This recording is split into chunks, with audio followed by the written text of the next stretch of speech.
많이 덥지요. 조금만 참으십시다.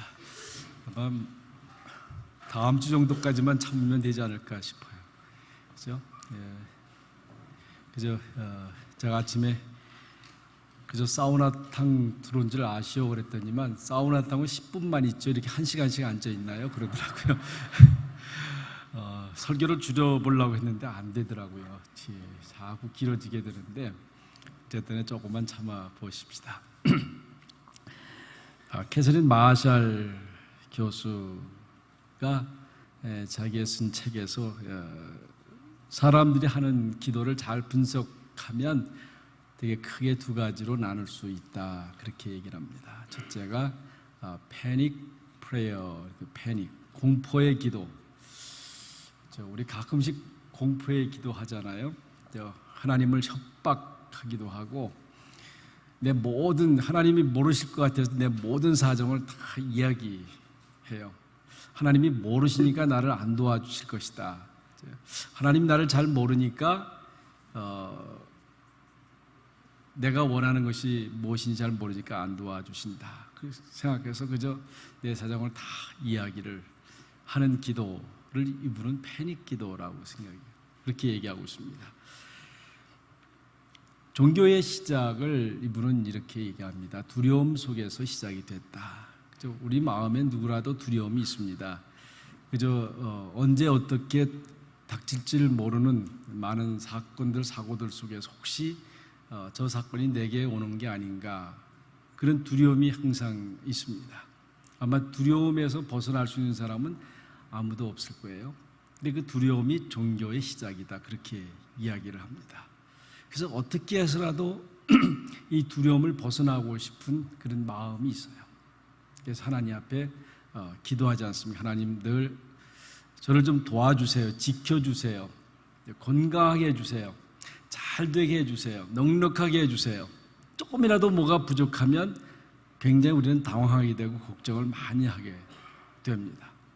이런 기도를 이분은 공포의 기도다, 그렇게 이야기를 합니다. 또한 복을 달라고 우리는 기도를 많이 해요. 그럼에도 불구하고 나는 복을 받을 수 있는 자격이 없을 것이다. 어떻습니까? 여러분이 하나님 앞에 기도한 것 다 받으리라고 확실하게 믿습니다. 받을 만한 그릇이 된다라고 그렇게 믿고 기도하십니까? 아마 대부분은 기도해놓고도 나는 그런 축복을 받을 수 있는 자격이 없을 거야, 그렇게 생각할 수 있다는 거죠. 이런 종류의 기도를 이분은 패닉 프레이어, 그렇게 얘기해요.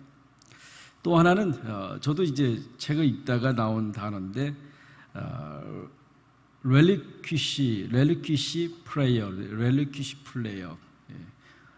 이게 보니까 사전 찾아보니까 포기하는 기도, 그렇습니다. 포기하는 기도. 이 기도는 뭐냐면 이제 그렇게 기도를 쭉 하고 살아가요.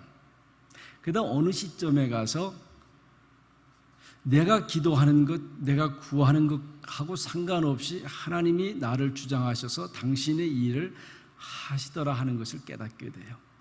이제 내가 하는 것이 아니라 하나님이 나라고 하는 사람을 들어쓰셔서 일을 하시는 거예요. 이걸 깨닫고 난 다음부터는 내가 그동안 정욕으로 구했던 것들, 내 욕망을 가지고 구했던 모든 것들에 대해서 포기하게 된다는 거죠. 그래서 예수님이 겟세마네 동산에서 기도했듯이 마지막에 무슨 기도해요? 아버지의 뜻대로 하옵소서. 그리고 온전히 모든 걸 다 포기하고 아버지가 인도하는 대로 순종하면서 살아가는 것, 이거를 렐리퀴시 프레이어, 그렇게 이야기를 합니다. 아마 여성 방송인 중에 오프라 윈프리를 모르는 분들은 별로 없을 거예요. 일단 딱 그 이름만 들으면 딱 등치가 큰 여자, 그죠? 뚱뚱하고 흑인 여자 아니에요? 이분은 지금 20세기의 가장 위대한 인물 가운데 하나로 타임지에 선정된 분인데, 실제로 이분의 과거는 굉장히 불행한 과거였다고 그럽니다. 본인이 사생아로 태어났어요. 그리고 어릴 때부터 몸집이 뚱뚱해서 친구들한테 놀림을 받았다고 합니다. 그래서 본인도 사생아로 태어났지만 본인도 어쩌다가 결혼하지 못하고 결국 아이를 낳게 되는, 그야말로 아주 불행한 과거를 지닌 여자인데, 그러다 보니까 사람들이 이런 말 저런 말 많이 하잖아요. 근데 이분이 늘 잘 쓰는 말이 있대. 그런 말을 들으면 그럴 때마다 so what? 그래서 어쩌란 말이냐? 내 과거가 그렇다 하더라도 그럼 어쩌란 말이냐? 그거 붙들고 계속 울고불고 해야 되느냐? 아니라는 거예요. 아니라는 거예요. 우리 때로 그렇지 않습니까? 우리 과거가 내 발목을 잡을 때가 참 많이 있어요. 그런데 지금에 와서 그것 가지고 한탄하고 그것 가지고 울고불고 한들 그게 무슨 소용이 있냐 하는 거예요. 여러분, 과거에 매이면 우리는 한 치 앞도 나갈 수가 없어요. 미래에 대한 소망을 가질 수가 없습니다. 이분이 늘 이제 앵커로 많은 사람들하고 인터뷰하면서 기본적으로 깔고 있는 철학 4가지가 있다고 그래요. 그 첫째가 상처를 지혜로 바꾸라 하는 거예요. 상처를 지혜로 바꾸라. 우리는 상처를 받으면 어떻게 해요?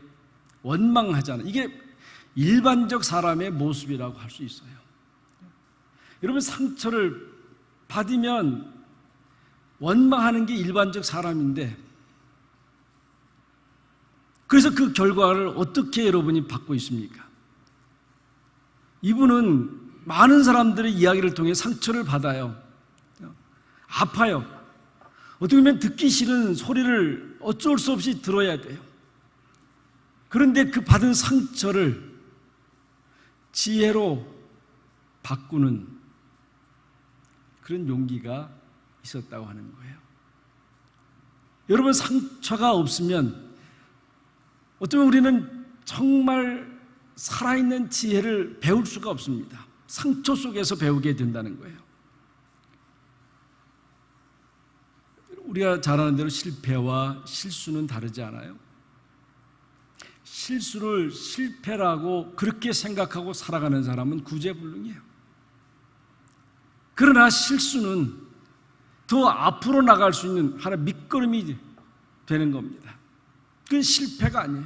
근데 많은 경우에 우리는 실수한 걸 실패했다라고 그렇게 생각하고 그렇게 살아간단 말이죠. 두 번째는 매일의 경험 하나하나를 소중히 여겨라. 우리 속담에 옷깃만 스쳐도 인연이라고 그랬잖아요. 전 참 그 좋은 것 같아요. 그런데 제가 독일에서 있을 때 그 생각을 하고 했더니 독일 사람들은 그렇지 않더라고요. 일할 때는 굉장히 친절하고 정말 이런 천사 같은 사람이 있는가 생각했는데요. 딱 파트너십이 끝나고 그 다음에 어떤 파티장에서 만났는데 완전히 남이더라고요. 아, 이게 동양하고 서양하고 굉장히 차이가 나는 거예요. 그냥 인간적으로 가까워진 사람들은 그거 상관없이 깊이 오랜 관계를 갖는데 일로 만난 사람은 일 끝나면 끝이더라고요. 네. 어쨌든 간에 우리 살아가면서 경험하는 것 하나하나를 소중히 여겨라. 그것을 통해서 배우는 거 아니에요? 저는 가끔씩 걸음이 시원찮을 때가 있어요. 이렇게 해서 자기도 모르게 지나가는 돌을 하나 걷어차요. 그러면 큰 돌 걷어차면 아프잖아요. 근데 작은 돌 걷어차면 아프진 않고 돌은 쫙 굴러가요. 하면서 무슨 생각을 하냐면요, 내 인생도 저런 거 아니겠냐. 그저 내 발등에 부딪혀서 굴러가는 저 돌이 좀 아플 수 있지만 그저 아무 소리 안 하고 저렇게 굴러가는 것, 그거 멋있지 않아요? 우리가 살아가면서 주위에 많은 사람들한테 때로 원치 않게 예상치 못하게 그렇게 발길로 채일 때가 많아요. 그럴 때라도 그냥 묵묵히 굴러가는, 그게 인생이라고 생각합니다. 그저 뭐 하나라도. 지금 가든에서 이렇게 있으면서 벌레들이 많잖아요. 그 우리 집사람이 가끔 잡으라고 그래요. 잡으라. 그래서 좀 내버려 둬라. 걔도 지금 살라고 아둥바둥 하고 있는데, 그죠? 좀 내버려 둬라. 그죠? 그리고 그거 구경하고 있으면 재밌잖아요. 저희 집에 당귀라는 게 있는데요. 당귀가 그 냄새가 독해서 벌레가 잘 안 껴요. 그런데 송충이 같은 이것만의 2마리가 계속해서 그걸 갉아먹어요. 그 줄기만 이렇게 남았는데 어느 날 우리 집사람이 그거 쑥떡 잘라버렸어. 그래서 제가 왜 이렇게 잘랐냐고. 좀 먹게 내버려 두지. 그죠? 그리고 예뻐요, 그 애벌레가요. 부지런히 그냥 끊임없이 먹어야 되는데요. 여러분, 우리는 작은 것 하나라도 소중히 여겨서 그것을 통해서 지혜를 배우는 게 있어야 돼요. 또 3번째는 항상 모든 일에 감사하는 습관을 가져라. 죄송하지만요, 불평하고 싶은 마음이 누구나 다 있잖아요. 그럴 때는 그냥 딱 입 다무세요. 우리는 때로 그런 게, 불평하는 거를 누구한테 풀어놓으면 시원하다는 생각을 해서 그걸 하라고 얘기해요. 하라고. 근데 저는 그렇지 않아요. 어쩔 수 없이 자기도 모르는 사이에 불평할 수 있지만, 그러나 불평은 안 할수록 좋아요. 답답하지만요, 하고 나면 그 순간에 시원할지 모르지만 하고 나면 시원하지 않다니까요. 그러니까 아예 처음부터 무슨 말을 들어도, 무슨 사건이 생겨도 감사할 수 있어야 돼요. 어떤 어머니한테 들은 얘기, 자기 남편이 술을 많이 먹는 사람이었습니다.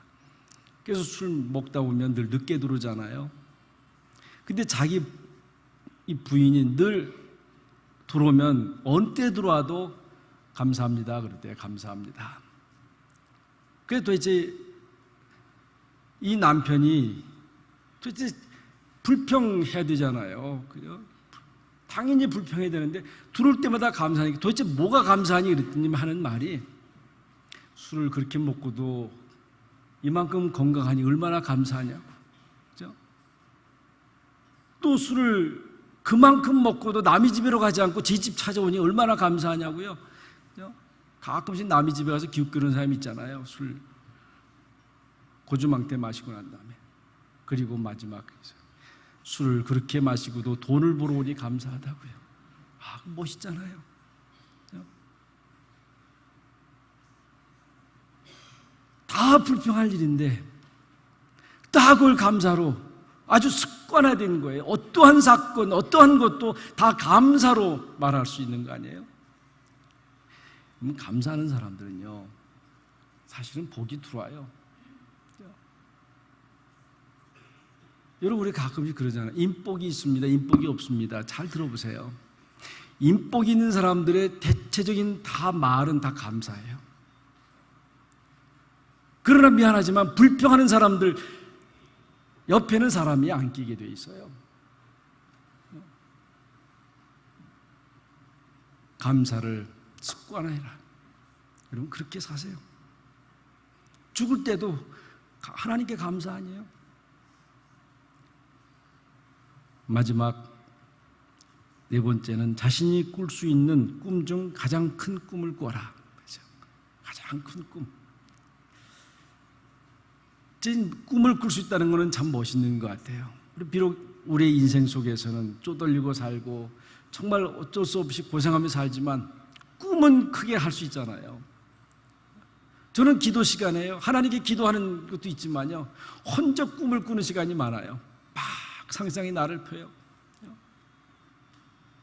그리고 아주 하루를 다 써서 거기 안에 제가 주인공이 돼요. 얼마나 멋있어요. 적어도 꿈을 꾸는 시간에는 내가 주인공이고 누구도 제재할 수 없는 큰 일을 행할 수 있잖아요. 얼마나 멋있어요. 그리고 그 방향으로 하나씩 나가는 거 아니야.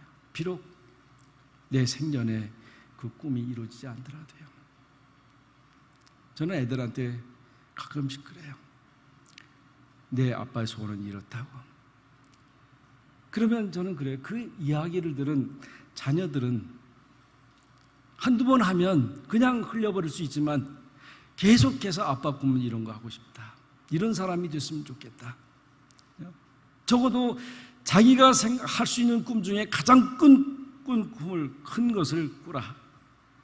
그래서 이분이 인터뷰할 때마다 이 네 가지의 철학을 바닥에 깔고 한다는 거잖아요. 여러분 그 보셨다시피 저는 뭐 다 알아듣지 못하지만 가끔씩 거기서 인터뷰할 때 막 울고불고 하는 사람들이 있어요. 자기의 아픔을 얘기하는 거예요, 울면서. 근데 이분이 꼭 빼놓지 않고 하는 말이 있대요. Don't give me. 절대 포기하지 마라. 절대 포기하지 마라. 아무리 그렇게 마음이 아프고 그렇게 어려워도 결코 포기해서는 안 된다. 이것이 오프라 윈프리의 이야기예요. 오늘 야곱 어떤 사람입니까? 이미 우리 다 알잖아요. 쌍둥이 중에 둘째로 태어났어요. 큰 꿈이 있었어요.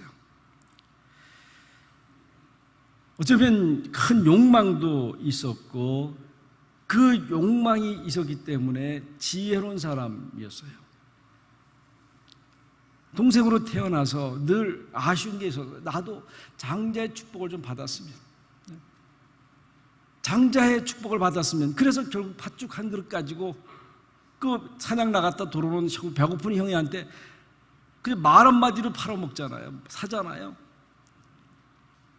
그게 무슨 효력이 있겠어요? 그렇지만 그것 자체가 바로 야곱이 어떤 꿈을 가지고 있는지, 어떤 욕망을 가지고 있는지 단적으로 보여주는 것 아니겠습니까? 그 인간의 대표적인 모습이라고 할 수 있어요. 그건 축복을 위해서라고 하면 수단과 방법을 가리지 않았어요. 정말 열심히 성실하게 살아왔습니다. 이렇게 열심히 산 야곱이 창세기 47장 9절에 보면 자기 인생을 딱 줄여서 한 구절로 얘기하는데 험악한 세월을 보냈나이다 그래요. 이게 인생입니다. 그렇잖아요. 험악한 세월을 보냈다고요. 후회하는 일들이 많았다고 고백하고 있습니다. 그렇게 성실하게 열심히 살았지만 자기에게 상처가 많았다라고 그렇게 고백하는 거예요. 이런 야곱이 오늘 32장의 특별한 계기를 맞이하게 됩니다. 24절에 보면 홀로 남아서, 그런 말이 있어요. 홀로 남아서.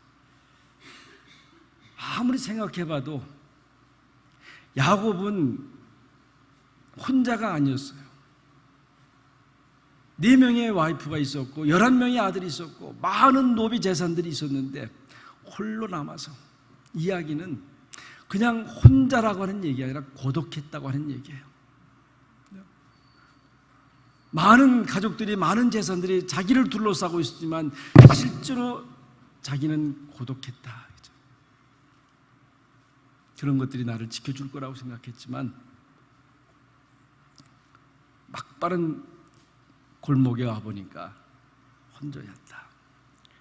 라저 굴드라고 하는 교수가 성인 심리 발달 과정을 쭉 얘기하면서 마지막 얘기를 무슨 얘기하냐면요, 성인이 성숙한 마지막 단계는 결국 나는 혼자라고 하는 것을 깨달을 때다 그래요. 내가 혼자다. 우리가 이렇게 살아갈 때는 내가 혼자라는 생각 잘 안 해요. 내 부인이, 내 남편이, 내 가족이, 우리 교우들이 나를 지켜줄 거라고 믿고 있어요. 그런데 이렇게 산전수전 다 겪다 살다 보니까 결국 나는 혼자다 라고 하는 사실을 깨달을 때가 성숙의 마지막 단계라고 하는 거예요. 그렇죠. 누가 도와줄 거라고 기대했는데 도와주지 않아요.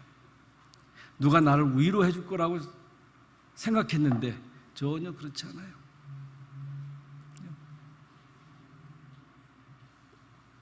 아플 때도 그래요. 누가 나를 위로해 줄 거, 방문해서 위로해 줄 거라고 생각했는데 아무도 들여다보지 않아요. 그럴 때 어떤 마음이 들어요? 결국 나는 혼자다. 나는 고독하다. 그런 생각 들지 않아요? 저는 부부 생활하면서도 아주 그거 확실히 느끼는 것 같아요. 집사람이 아플 때 그 마음을 다 내가 가질 수가 없어요. 그냥 안타깝긴 하지만 그래서 때로 이렇게 놔두고 얼마나 외로울까, 얼마나 고독할까 그 생각을 해요. 결국 마지막에 나는 혼자 아닙니까? 그런데 라저 굴드라고 하는 교수가 마지막 성인 심리 발달 마지막 단계가 이걸 깨닫는 순간이라고 그렇게 했는데, 왜 그러냐면요, 내가 기대했던 모든 것으로부터 관계가 끊어져 있고 내가 혼자라고 하는 사실을 알 때 나는 자유해진다는 거예요. 그동안은 계속 여러 가지 요인들로 매여 살아가요. 그것 없이는 내가 나의 존재를 있다는 생각을 못하게 돼요. 그런데 그게 다 끊어지면 내가 자유하다는 거예요. 자유한 그런 마음으로 세상을 보면 모든 것 하나하나가 소중하고 아름답게 보인다 그래요. 그래서 최고의 축복은 내가 혼자다, 실존적으로 나는 고독한 사람이라고 하는 사실을 깨달을 때라고 그렇게 말하고 있습니다. 오늘 성경의 본문 보면 야곱의 형 에서가 400명의 장정을 데리고 오잖아요.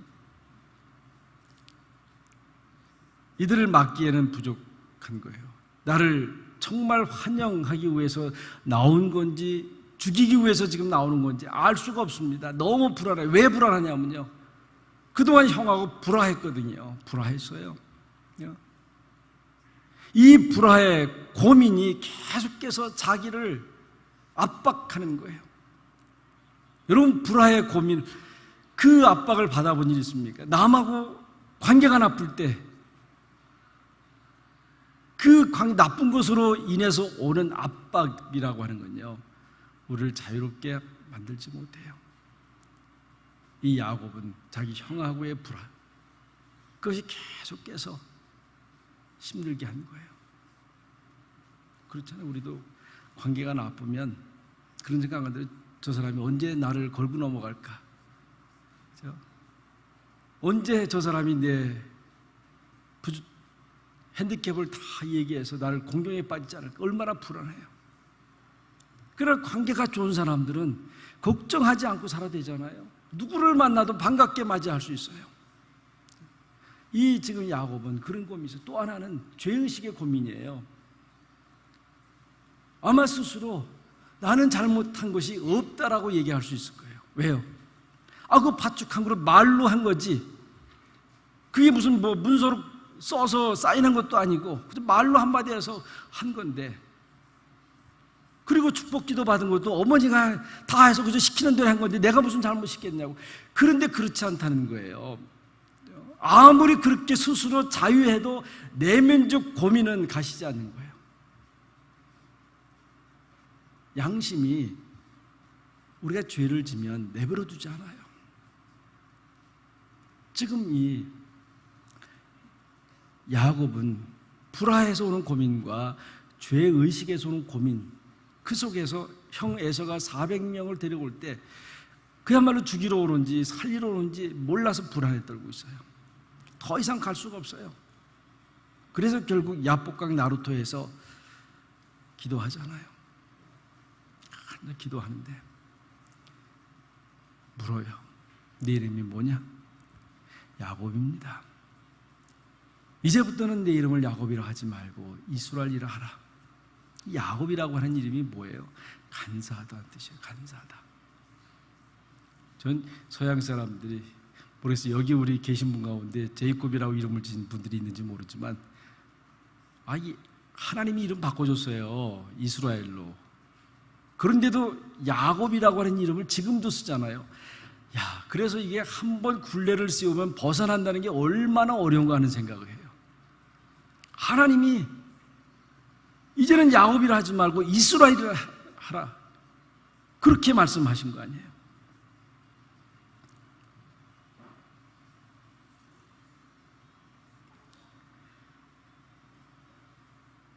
사람이 슬프고 고독할 때가 언제인지 아세요? 가난할 때요. 아마 이민 와서 제가 늘 어른분이 이렇게 얼마를 주어서 특히 우리 유학생들을 가깝게 도울 때가 있어요. 근데 다른 사람 통해서 이렇게 돕는데 나중에 이제 얘기하는 가운데 그런 얘기를 해요. 자기가 유학 와서 쌀이 떨어질 때 얼마나 슬펐는지 모른다고. 왜 내가 여기 와서 이런 고생을 하냐고. 근데 그때 누군가가 100불을 줘서 그 쌀을 사서 먹었을 때 그렇게 기뻤다고. 우리가 슬플 때가 언제냐면 가난할 때예요. 고독할 때. 두 번째는 병이 들 때 아니에요? 여러분, 내가 병이 들면 아무리 가깝게 있던 사람도 그렇게 큰 의미가 없어요.